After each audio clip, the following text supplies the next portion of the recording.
Somebody said, oh, it says My Sweet Satan in it. And I thought, gosh, it's hard enough writing the music one way round rather than that way. And there's still time for change, my sweet Satan. Jimmy Page stands as one of the most influential and enigmatic figures in rock history. His musical abilities are matched only by his mystical aura and reputation for arcane knowledge. Love of all things mystical and magical, all things bright and beautiful, really. Page embodied the archetype of the musical sorcery, channeling otherworldly energies through his instrument and blurring the lines between rock stardom and occult practice.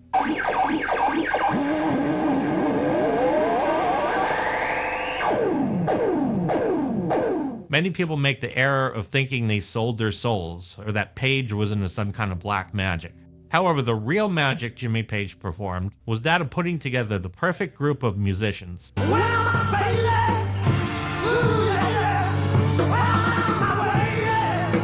and mastering the craft of remaining mysterious. At the height of his career with Led Zeppelin, he practiced a unique form of media manipulation,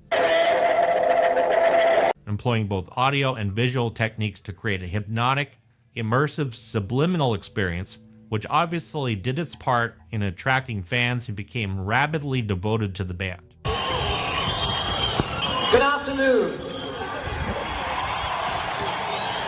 From hiding Easter eggs in album covers to inscribing "Do What Thou Wilt, So Mote Be It" on early pressings of Led Zeppelin III, and using production techniques that balance distance and depth while maximizing the thunderous, hypnotic sound of John Bonham's drums. By drawing upon the philosophical and artistic principles he had gleaned from Crowley's teachings, Page was able to craft a unique and powerful approach to music that would ultimately propel Led Zeppelin to the heights of rock stardom. Born in 1944 in Heston, Middlesex, England, Page showed an early aptitude for music, picking up the guitar as a kid, and quickly developing a reputation as a very talented player. Well, we don't care off mama, not allowed gonna play that guitar any old how. Mama, not allowed on guitar, lady. Page's session career began while he was still a teen, playing in various bands at London's famous Marquee Club. This exposure led to opportunities for session work, where he quickly gained a reputation as a skilled and reliable guitarist. One of Page's notable early session contributions was playing acoustic rhythm guitar on Jet Harris and Tony Meehan's hit single Diamonds in 1963.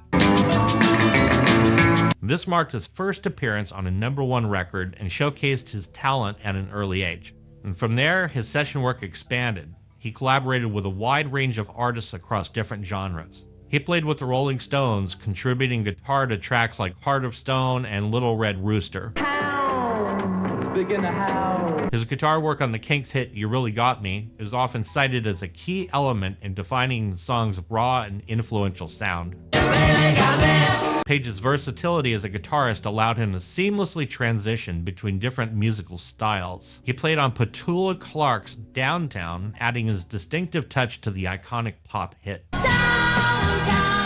He also lent his skills to Brenda Lee's Is It True, showcasing his ability to adapt to the demands of various artists and genres.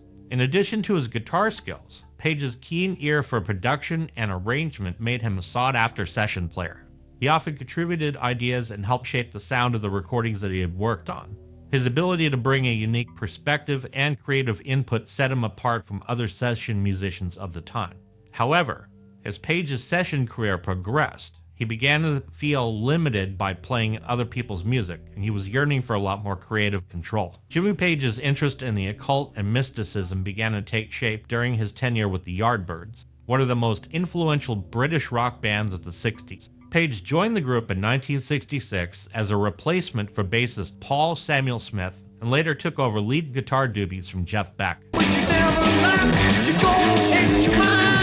It was during this period that Page started to incorporate elements of mysticism and esoteric symbolism into his music and stage presence, laying the groundwork for his later, more explicit engagement with the occult and Led Zeppelin.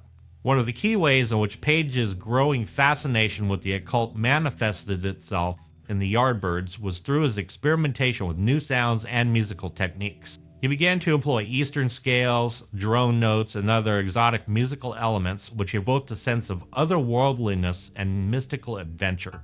Songs like Dazed and Confused, which Page would later bring to Zeppelin,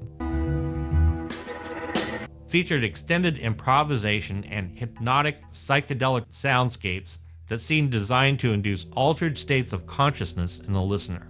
These sonic experiments reflected Page's interest in using music as a tool for spiritual exploration and transformation. Page's stage presence with the Yardbirds also began to take on a more mystical and theatrical quality during this time.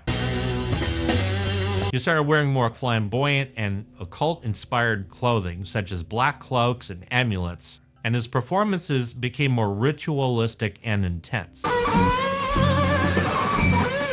Page's use of the violin bow on the guitar, which created eerie, droning sounds, added to the sense of dark magic and mystery that surrounded him. Lyrically, too, the Yardbirds began to explore themes of mysticism, spirituality, and the occult during Page's tenure.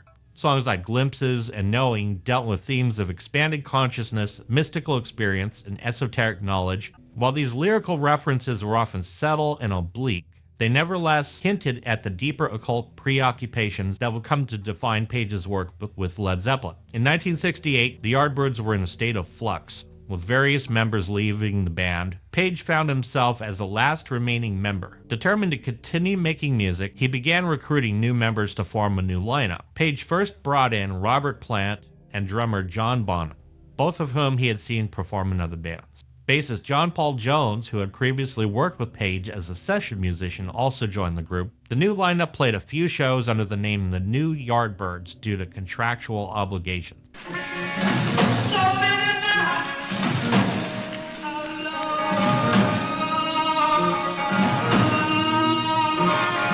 However, they soon changed their name to Led Zeppelin, a moniker inspired by a humorous conversation between Keith Moon and John Entwistle of The Who. Moon had joked that a potential supergroup featuring himself, Entwistle, and Page would go over like a lead balloon, which was later adapted to Led Zeppelin, L-E-A-D, Zeppelin, and finally, they dropped the A and it was Led Zeppelin, probably assuming that the Americans wouldn't read it right and would always call them Lead Zeppelin. The Yardbirds officially disbanded in 1968, with Keith Relf and Jim McCarty going on to form the band Renaissance. Chris Dreja, who had been the bassist for the Yardbirds, initially considered being part of the new Yardbirds project, but ultimately pursued a career in photography. He did, however, contribute to Led Zeppelin's debut album by photographing the band for the back cover. Page's engagement with thelemic philosophy informed his approach to crafting Led Zeppelin's public image and shaping the band's relationship with their fans. Page understood the power of mystery and symbolism, and he used this knowledge to create kind of an aura around the band, employing hidden messages, imagery, and subtle sonic manipulations in order to draw listeners in. Jimmy Page's production techniques were equally crucial to subtly drawing the listener in, with the result later becoming the de facto standard in rock. His masterful use of distance and depth in the recording process, particularly his treatment of Bonham's thunderous drums as well as his own amps, created a sound that was very immersive and oftentimes overwhelming, drawing listeners into a vortex of pure energy. By balancing spaciousness with raw, immediate impact, Page crafted a sonic signature that felt at once intimate and larger than life, a kind of auditory magic that transported fans into the heart of the Led Zeppelin experience. Led Zeppelin's self-titled debut album, released in 1969, was a groundbreaking work that showcased Jimmy Page's innovative production techniques, inventive guitar work, and his growing interest in the occult themes. As the band's primary songwriter, producer, and guitar player, Page's contributions to Zeppelin 1 were instrumental in shaping the band's unique sound, and the thing is, it also set the stage for their future success. One of Page's most significant contributions to the album was his use of layered guitar tracks and studio effects to create a rich, textured sound. On tracks like Babe, I'm Gonna Leave You and How Many More Times, Page overdubbed multiple guitar parts to create a sense of depth and complexity. Page's guitar work as Zeppelin 1 also showcased his mastery of various styles and techniques. From the all-out, down-and-dirty blues of You Shook Me to the intricate finger-picking of Black Mountainside, Page demonstrated his versatility as a guitar player and his ability to blend different genres and influences into a cohesive whole.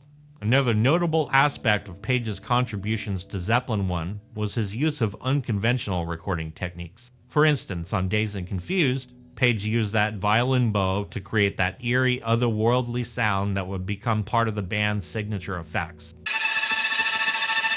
He also experimented a lot with mic placement and room acoustics in order to capture the raw live energy of their performances. Lyrically, Page's contributions to Zeppelin 1 also hinted at his growing interest in occult themes. The album's opening track, Good Times, Bad Times, features references to astrology and the zodiac, while Communication Breakdown and How Many More Times contain cryptic, suggestive lyrics that would become a staple of the band's writing. Led Zeppelin 2, released in 1969, solidified Led Zeppelin's status as rock icons and showcased their evolving sound. The album was born out of the band's hectic touring schedule and the pressure from their record label to quickly produce a follow-up to their successful debut album. The band wrote and recorded the album piecemeal in various studios across the US and UK between tours. And the recording process was intense, with the band often working late into the night after performing shows. Jimmy Page later recalled writing songs in hotel rooms, sometimes scribbling lyrics on napkins while on tour promoting the first album, then immediately heading into the studio to track the songs whenever they could. The album's opening track, Whole Lotta Love, features a powerful riff that became one of the most recognizable in rock history.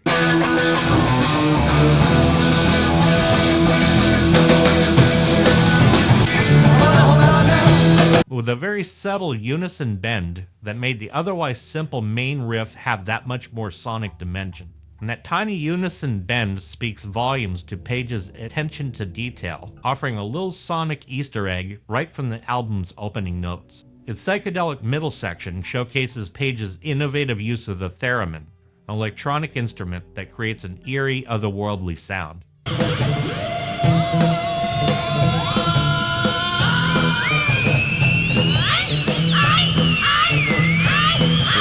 The album also features the haunting Ramble On, which references J.R.R. Tolkien's Lord of the Rings and explores themes of spiritual journeys and self-discovery. Moby Dick is a showcase for John Bonham's explosive drumming.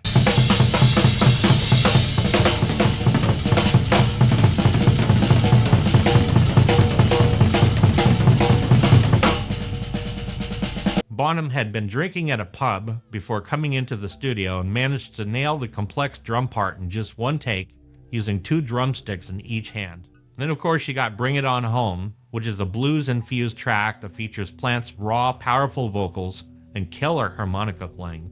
Throughout the album, Page's guitar work is both technically impressive and deeply emotive, marking a significant step forward in the band's artistic development. And of course we cannot forget the Lemon song.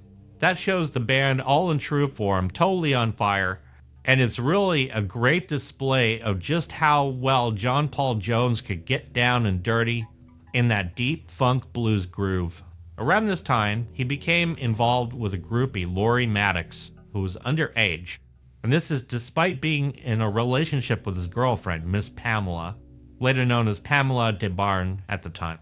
Page first became infatuated with Maddox after seeing a photo of the young groupie who was born in 1958 and had become a regular at the famous Los Angeles clubs like the Whiskey A Go-Go and Rainbow Bar and Grill by the age of 13. Despite the significant age difference, Page at this time was in his late 20s. He pursued a meeting with Lori Maddox. According to Maddox, their relationship began when she was just 14, and it was an open secret within the rock scene. She claims that her mom even approved of the relationship, comparing her daughter to Priscilla Presley, who famously began dating Elvis Presley when she was underage. This completely whacked out arrangement meant that Lori Maddox couldn't travel with Led Zeppelin on tour. Instead, she'd often wait for Page in his hotel room. The secrecy surrounding the affair was also necessary due to legal and social implications of an adult rock star dating a minor. Maddox alleges that the relationship ended after about a year and a half when she was 16. She claims she found Page in bed with another famous groupie, Baby Bell, which led to their breakup. However, Bell disputed this account, stating that Lori Maddox was actually barred from seeing Page by his security team once he began dating her. The end of the relationship with Maddox coincided with Page's escalating substance abuse issues and increasing involvement with other groupies and girlfriends, including Baby Bell and later Charlotte Martin, who he would have a long-term relationship with, as well as the daughter, Scarlett Page. But Page's relationship with Laurie Maddox remains a controversial and troubling aspect of Zeppelin's history, highlighting the problematic power dynamics and permissive attitudes towards underage encounters that were disturbingly common in the rock music scene in the 70s. Later, it would really put a damper on Page's reputation, understandably. And yes, I do expect the comment section on this video to blow up on this particular subject, no doubt. Anyway, back to the story. Led Zeppelin III, released in 1970, further explores the band's interest in occult themes and symbolism. The album marks a shift in the band's sound, incorporating more acoustic and folk elements alongside their signature hard rock style. One of the most overt occult references on the album is found in the song Friends, which features the lyrics, "Bright light, almost blinding, black night, still there shining. I can't stop, keep on climbing, looking for what I knew." These lines have been interpreted as a reference to the great work, which involves the unification of opposites and the attainment of a higher state of consciousness. By the way, folks, if you could kindly smack that like button and subscribe button, I do appreciate it. Now, during the verses, Jimmy Page employs a tritone interval within the otherwise major chord progression, creating a sense of unease and tension. The tritone, also known as the Devil's Interval, has long been associated with the occult and has been used in music to evoke feelings of darkness, dissonance, and supernatural power. Page's use of this interval in Friends adds a layer of complexity to the song's harmonic structure and contributes to its haunting otherworldly sound. The song also features a prominent use of droning strings, which evoke both the tritone interval and the flatted second, further enhancing the track's mystical and esoteric atmosphere. These droning elements create a hypnotic trance-like effect, drawing the listener deeper into the song's spiritual and emotional landscape. As Friends progresses, the droning strings and haunting chord progressions build to a climactic, extended drone that serves as a bridge to the next track, Celebration Day. And it turns out that on Celebration Day, the intro had actually been mistakenly cut by somebody who was working in the studio. And supposedly that person, fearing for their life, just hauled ass and ran out of the studio. Nevertheless, this prolonged drone creates a sense of anticipation and tension, hinting at the explosive energy and raw power of the following song. Interestingly, a similar held drone sound appears at the beginning of In the Evening, the opening track of Zeppelin's final studio album, In Through the Outdoor, released in 1979. This sonic connection between the two albums, separated by nearly a decade, demonstrates the band's ongoing fascination with drone-based compositions and their ability to create immersive, atmospheric soundscapes. But Led Zeppelin III also has a link to another album, and that is Presence. The slow, smoldering blues song, Since I've Been Loving You, has direct ties to T41, which shows up in their 1976 album Presence. The two songs sound very similar, with the latter being much more reflective of the hard times they were going through by that moment. Led Zeppelin III's artwork also contains subtle nods to the occult. The front cover features a rotating disc with various images, including a photograph of a tarot card, as well as the picture of the band members dressed in drag. This unconventional and somewhat cryptic design has been seen as a reflection of the band's growing interest in the mystical themes. Now, furthermore, the original vinyl pressings of Led Zeppelin III contain hidden inscriptions on the run-out groove. These inscriptions, "Do What Thou Wilt" on the front, and "So Mote Be It" on the reverse, are direct references to Aleister Crowley's philosophy of Thelema, which emphasizes the pursuit of one's true will and the attainment of spiritual liberation. Jimmy Page's involvement with Kenneth Anger's film Lucifer Rising is a fascinating chapter in the guitarist's career, one that highlights his deep interest in the occult and his willingness to explore creative avenues outside of Led Zeppelin. Page and Anger first met in 1973 at Sotheby's auction, where they were both bidding on a manuscript by Aleister Crowley. Page, being the devoted enthusiast who even purchased the writer's former home, Boleskine House in Scotland, struck up a friendship with Anger. At the time, the filmmaker had been working on Lucifer Rising for nearly 7 years and was in need of a soundtrack. Kenneth Anger approached Page, then at the height of his fame with Zeppelin, to compose the score. Initially, Page agreed and even recorded approximately 28 minutes of eerie ambient psychedelic music for the film. However, the collaboration soon turned sour, with Anger growing increasingly frustrated by Page's lack of progress and commitment to the project. The falling out between Kenneth Anger and Jimmy Page over the soundtrack for Lucifer Rising was a dramatic turn of events that involved not only the two artists, but Page's also then girlfriend Charlotte. According to various accounts, the trouble began when Anger, who had been living in the basement of Page's London mansion while the guitarist worked on the soundtrack, got into a heated argument with Charlotte Martin. The exact nature of the dispute is unclear, but it was serious enough that Charlotte demanded Anger leave the premises immediately. Page, caught in the middle of the conflict between his girlfriend and his collaborator, ultimately sided with Charlotte and threw Anger out of the mansion. This abrupt eviction deeply made Anger angry. He felt betrayed by Page's actions and the lack of commitment to their shared artistic vision. In retaliation, Anger launched a public campaign of criticism against Page, denouncing him as a poser in the world of the occult. Anger, who had a long-standing fascination with Crowley and considered himself a serious practitioner, accused Page of being a mere dabbler who lacked true dedication to the craft of magic. Anger's most scathing critique came when he labeled Jimmy Page a rich, lazy junkie, suggesting that the guitar player's drug habits had interfered with his ability to complete the soundtrack and fulfill his obligations to the film. These harsh words were a far cry from the friendly and collaborative relationship the two men had enjoyed at the start of the project. Led Zeppelin's untitled fourth album, released in 1971, often referred to as Led Zeppelin 4, Zoso, or Four Symbols, is a masterpiece that weaves together hard rock, folk, and mythological themes. The inner sleeve of the album features 4 cryptic symbols, each chosen by one of the band members. Page's symbol, often called Zoso, has been the subject of much speculation, with a lot of people believing it has some kind of satanic connotation.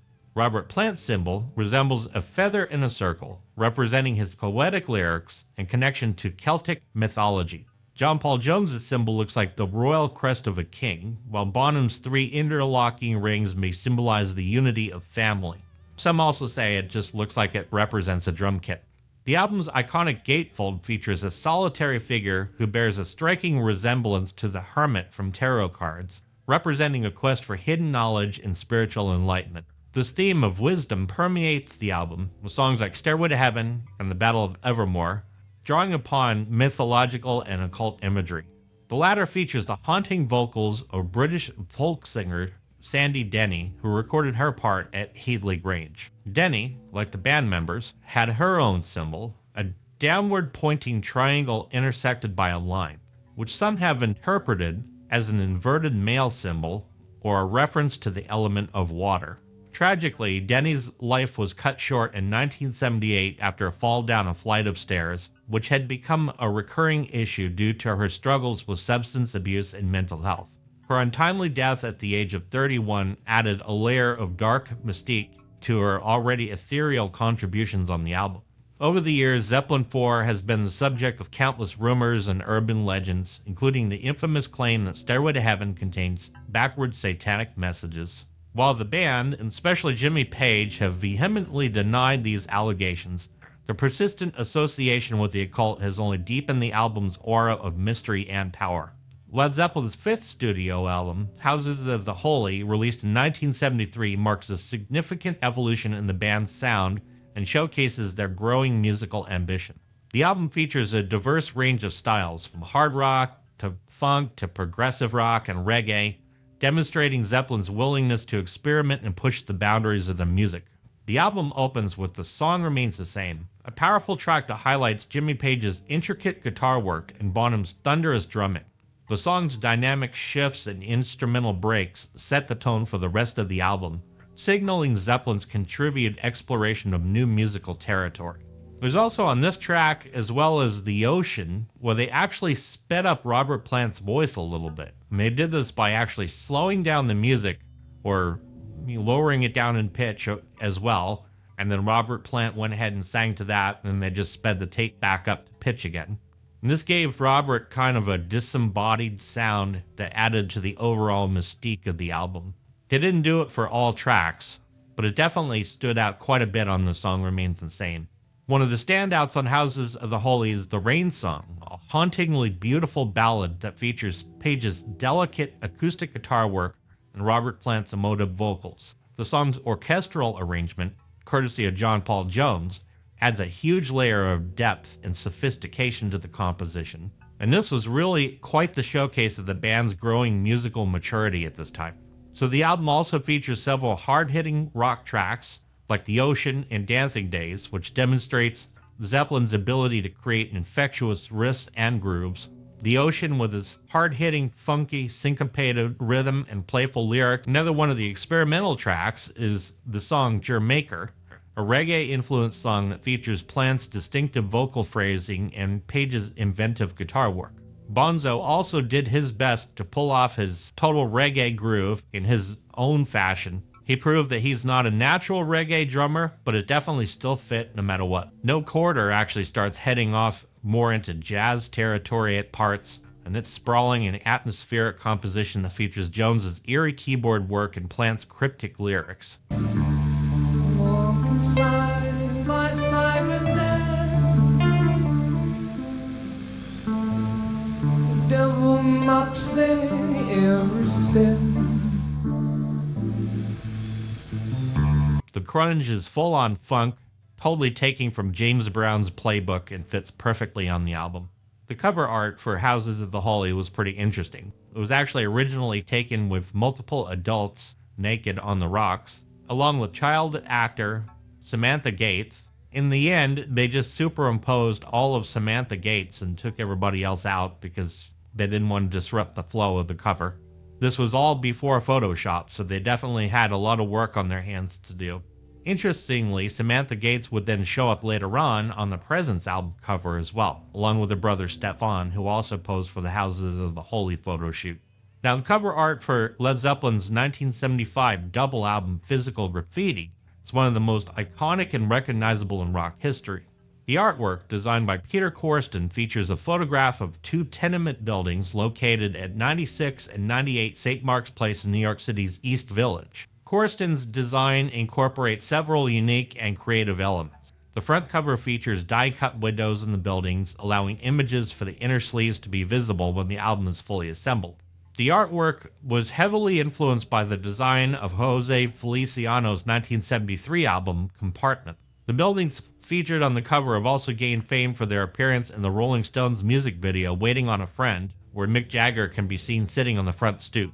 Some believe that the Zeppelin pointed directly down toward Bonham was a harbinger, as was the lone man sitting on the steps possibly being Bonham himself, wearing the same boots that he did on the cover of Led Zeppelin II.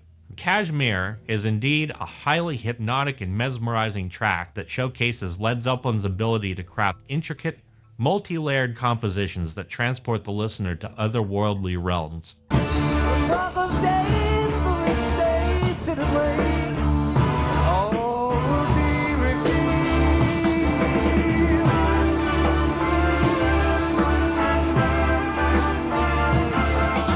The song's exotic instrumentation, featuring a blend of Western and Eastern musical elements, creates a sense of mystery and enchantment that perfectly complements its enigmatic lyrics. As the song progresses, Robert Plant's vocals take on a prophetic quality as he sings of desert lands and elder races, evoking images of ancient civilizations and long-forgotten wisdom. The lyrics are steeped in symbolism, hinting at the idea of a spiritual quest or pilgrimage through the sands of time. The use of exotic scales and unconventional time signatures adds to the track's hypnotic power, creating a sense of disorientation and otherworldliness that draws the listener deeper into its mysterious soundscape. The interplay between the various musical elements, the droning mellotron orchestra, the pulsing rhythm section, snaking guitar lines, creates a rich, textured tapestry of sound that is both entrancing and deeply evocative. And through these techniques, Page and Zeppelin were able to cultivate a profound sense of connection and loyalty among their fans, all without relying on the conventional promotional machinery of the mainstream music industry at the time. By creating their own language of symbols, sounds, and hidden meanings, they forged a direct, almost mystical bond with their audience, inviting them to participate in a shared journey of discovery and transcendence. Presence, released in 1976, was recorded during a tumultuous period for the band, particularly for Robert Plant, who was recovering from serious injuries sustained in a car accident in 1975. Also during this time, Page's heroin addiction was taking its toll, as was Bonham's erratic behavior due to his excessive drinking. Despite the challenges, Jimmy Page was determined to push forward with the recording of Presence. The album was recorded in just 18 days at Musicland Studios in Munich, Germany, with Plant singing from a wheelchair due to his injuries. Musically, Presence showcases Led Zeppelin's signature hard rock guitar sound with powerful riffs, intricate guitar work, and dynamic rhythms. The album opens with the intense Achilles' Last Stand, a 10-minute epic featuring Page's blistering solos and Plant's impassioned vocals. Other standout tracks include For Your Life, which shows Jimmy Page's deft use of the whammy bar, and the absolute ass-kicking Nobody's Fault But Mine, replete with some killer harmonica work by Robert Plant and Page's searing guitar, and Bonham and Jones completely blowing it out with the rhythm section. The album cover, designed by Hypnosis, features a mysterious black object, often referred to as the object of the obelisk, set against various backgrounds. The object was intended to represent the force and presence of Led Zeppelin, according to Page. The inside sleeve refers to the object simply as the object, adding to its enigmatic nature. The black object on the cover has been interpreted by some as a representation of the band's power and influence, while others have suggested that it may have deeper, more mysterious connotations. Led Zeppelin's eighth and final studio album, In Through the Outdoor, released in 1979, marked a pivotal moment in the band's history. The album was born out of tragedy, as it was recorded in the aftermath of the devastating loss of Robert Plant's son, Karak, who passed away in 1977 at the age of 5 due to a stomach infection. The death of Karak had a profound impact on Plant, leaving him shattered and contemplating leaving the band altogether. It was only through the persuasion of Jimmy Page that Plant was convinced to continue on with the band. One standout track from the album, In the Evening, was once a staple on rock radio in the 80s and considered a Zeppelin epic on par with Kashmir and Stairway to Heaven. This song hinted at what Led Zeppelin would have sounded like had they have continued on. Another standout is All My Love, a poignant and heartfelt tribute to Karak. The song's lyrics, written by Plant, express the deep love and joy that his son brought to his life, as well as the immense grief and loss he felt after his passing. According to reports, Plant recorded his vocals for the song in a single emotional take, capturing the raw intensity of his feelings. But the album's artwork and overall mystique has also led to speculation and interpretation by fans. The album cover, also designed by Hypnosis, features 6 different variations, each depicting the same scene of a man looking like Page, sitting in a bar, obviously sulking over a drink. The scenes were each taken from a different perspective, adding to the enigmatic nature. Beyond the personal tragedy faced by Plant, the recording of In Through the Outdoor was also marked by other difficulties and challenges too. Jimmy Page's well-documented struggles with heroin addiction during this period had a significant impact on his productivity and creative input. Additionally, the band's dynamic and cohesion were strained, with reports suggesting that Page was less involved in shaping the music than he had been on previous albums.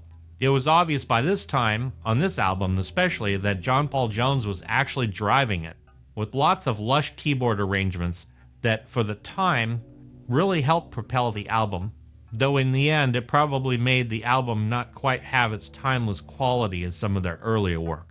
The absence of John Bonham for some recording sessions due to his own battles with alcoholism further contributed to the band's tumultuous creation. The tragic death of John Bonham on September 25, 1980, marked the end of an era for the band and sent shockwaves through the music world. Bonham was known for his powerful drumming and larger-than-life personality, but he had struggled with alcohol addiction for years, and it was this battle that ultimately claimed his life. On the day of his death, Bonham had consumed an excessive amount of vodka, estimated to be around 40 shots, during a rehearsal at Page's home studio, Soul Studio in Windsor. The band was preparing for the upcoming North American tour, which was set to begin just a few weeks later. After the rehearsal, Bonham fell asleep and was put to bed by his assistant, but tragically he never woke up. He had choked on his own vomit in his sleep. the common cause of death among heavy drinkers. The news of Bonham's death devastated his bandmates, particularly Jimmy Page, who had such a close relationship with the drummer. He was deeply affected by the loss and struggled to come to terms with it. In the immediate aftermath, Page withdrew from the public eye and sought solace in his music. It took some time for Jimmy Page to even be able to pick up his guitars again for a while. Eventually, he started immersing himself in his work, writing and recording new material as a way to cope with the grief. Page had recognized that Bonham's death meant the end of Zeppelin as they knew it. In a statement released shortly before Bonham's passing, the band announced that they couldn't continue without their irreplaceable drummer. Quote, "We wish it to be known that the loss of our dear friend and the deep respect we have for his family, together with the sense of undivided harmony felt by ourselves and our manager, have led us to decide that we could not continue as we were." Unquote. That was the band's actual official statement. In the years that followed, Page continued to grapple with the loss of his friend and bandmate. He spoke openly about the profound impact Bonham's death had on him, both personally and professionally. "It was a devastating loss to us all," Page said in an '85 interview. "He was a very, very dear friend of mine, and I miss him every day." Despite the pain, Page also sought to honor Bonham's memory and legacy. He oversaw the release of Coda, a collection of previously unreleased Zeppelin tracks, in 1982, which included a tribute to Bonham in the form of a drum solo titled Bonzo's Montrose. Page also participated in various Led Zeppelin reunions and tributes over the years, including the 1985 Live Aid concert and the 2007 Ahmet Ertegun tribute concert, where Bonham's son Jason filled in on the drums. In the aftermath of Bonham's tragic death in 1980 and the subsequent disbandment of Led Zeppelin, Jimmy Page found himself at a crossroads, both personally and professionally. Struggling to come to terms with the loss of his dear friend and bandmate, Page sought solace in his music, and an unexpected opportunity arose when he was approached to compose the soundtrack for the 1985 film Death Wish 3. The film, starring Charles Bronson, was a gritty, violent thriller that required a soundtrack to match its intense tone. Page, who had previously dabbled in film scoring with Zeppelin's The Song Remains the Same, saw this as a chance to explore new musical territory and channel his emotions into a fresh creative outlet. The Death Wish 3 soundtrack marked a significant departure from Page's work with Zeppelin, showcasing a more diverse and experimental side of his musicianship. He incorporated elements of rock, electronic music, and even jazz, creating a sound that was both familiar and innovative. Page's guitar work remained at the forefront, but he also made use of synthesizers, drum machines, and other electronic elements to craft a more modern and atmospheric sound. One standout from the soundtrack is The Release, which is a moody, jazz-influenced piece that showcases Page's versatility as a composer and guitar player. The song's haunting melody and introspective tone reflect Page's own emotional state at the time, as he grappled with the aftermath of Bonham's death and the uncertainty of his musical future.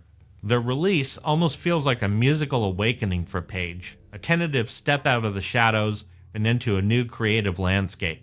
The recording process for the Death Wish 3 soundtrack was a solitary one for Page, who worked primarily on his own in his home studio, The Soul. This isolated environment allowed him to fully immerse himself in the music and explore his creative impulses without the pressure of outside influences or expectations. His work on the soundtrack was cathartic, providing him with much-needed outlet for his grief and a chance to rediscover his passion for music. In 1984, Jimmy Page embarked on a project which resulted in the formation of the group The Firm. The Firm was a supergroup that brought together Page's exceptional guitar skills with the powerful vocals of Paul Rodgers, formerly of Free and Bad Company. The rhythm section consisted of drummer Chris Slade and bassist Tony Franklin, both highly respected musicians in their own right. The Firm's musical style was a blend of hard rock and blues, showcasing the individual strengths of each member while creating a cohesive and dynamic sound. The band released 2 albums, The Firm in 1985 and Mean Business in 1986, which featured hit songs such as Radioactive and Satisfaction Guaranteed. One of their standouts was Midnight Moonlight, which was actually written back during the Zeppelin days. Although the Firm's tenure was relatively short-lived, with the group disbanding in 1986, the music left a lasting impact on the rock music scene in the 80s. The collaboration between Page and Rogers, two legendary figures in rock history, remains a notable moment in the post-Zeppelin era of Page's career. After the release of his solo album, Outrider, in 1988, Jimmy Page's career took a different trajectory compared to his time with Zeppelin. In the mid-90s, Robert Plant and Jimmy Page reunited for a series of musical projects that showcased their enduring creativity.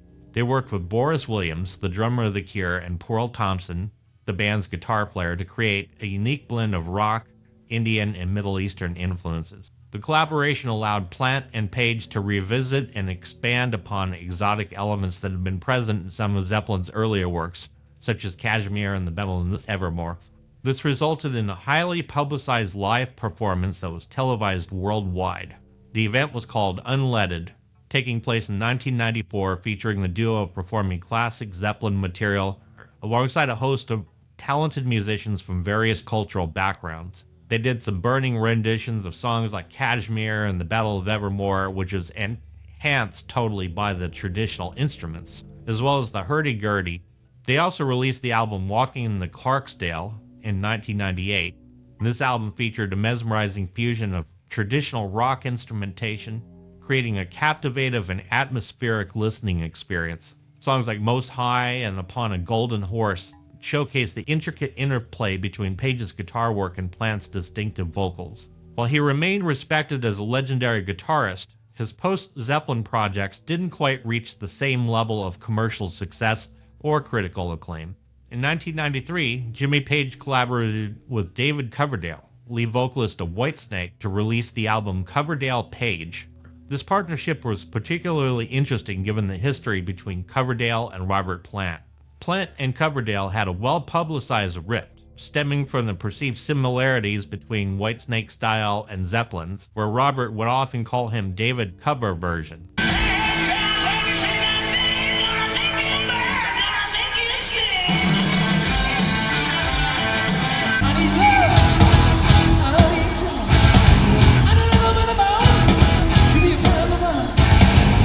As a result, the collaboration between Page and Coverdale was seen as somewhat of an ironic twist of fate.